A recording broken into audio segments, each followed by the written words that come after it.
جو ایران نے انکار کیا، اپنی 5 شرائط پیش کی ہیں اور امریکی جو 15 نکات تھے وہ ان کے منہ پہ مارے ہیں، جس انداز میں انکار کیا ہے وہ انکار سے بہت زیادہ حیرت انگیز ہے۔ ناظرین، ایران نے ایک عام آدمی کے جو اس وقت انٹرنیشنل پالیٹکس پہ نظر رکھتا ہے، بلکہ جو انسانیت پر یقین رکھتا ہے، وہ یقیناً فوراً اس بات پر لبیک کہے گا کہ ایران نے جو 5 نکات پیش کیے ہیں وہ بالکل درست ہیں، جس میں سب سے بڑی بات یہی ہے کہ جب تک حملے نہیں روکے جاتے، جب تک مجرم کا تعین نہیں کیا جاتا، جب تک نقصانات کا تعین نہیں کیا جاتا، اس وقت تک جنگ بندی کیسے کی جا سکتی ہے۔ دوبارہ آپ کی خدمت میں یہی عرض کروں گا، ایران کا انکار تو چلیں سمجھ میں آتا ہے، لیکن اس انداز میں انکار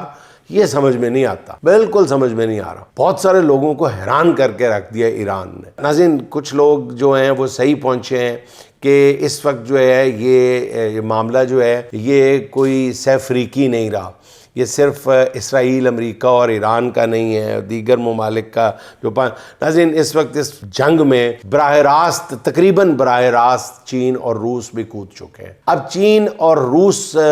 یہ جو ایران کا انکار ہے، بہت سارے جو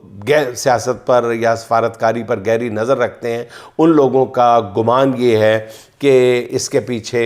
کسی حد تک روس اور بہت حد تک چین ہے۔ تھوڑے سے کڑی سے کڑی ملائیں گے تو میرا خیال ہے کہ ایک عام آدمی بھی اس بات پر پہنچ جاتا ہے کہ اگر اتنے سخت انداز میں ایران نے انکار کیا ہے تو آخر اس کی کوئی تو وجہ ہوگی۔ اور ناظرین، دوسری بات یہ ہے کہ ایران نے جس انداز میں انکار کیا ہے، لگتا یہ ہے کہ یہ معاملہ جو ہے، یہ اس کا جو فوکس ہے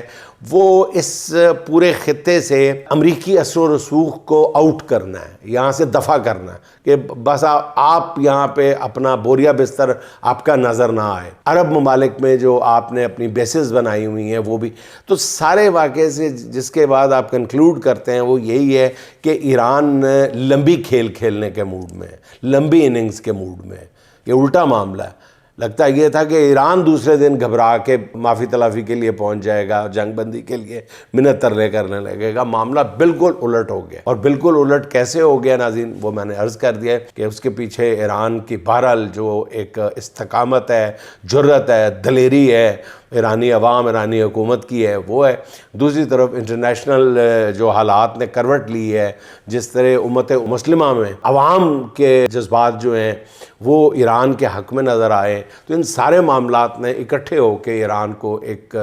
نئی جوہد دے دی ہے، اس کے جوش کو۔ دعا کی جانی چاہیے کہ اللہ رب العزت امت مسلمہ کے لیے اور انسانیت کے لیے وہ راستہ نکالے جو اس کے حق میں بہتر ہو۔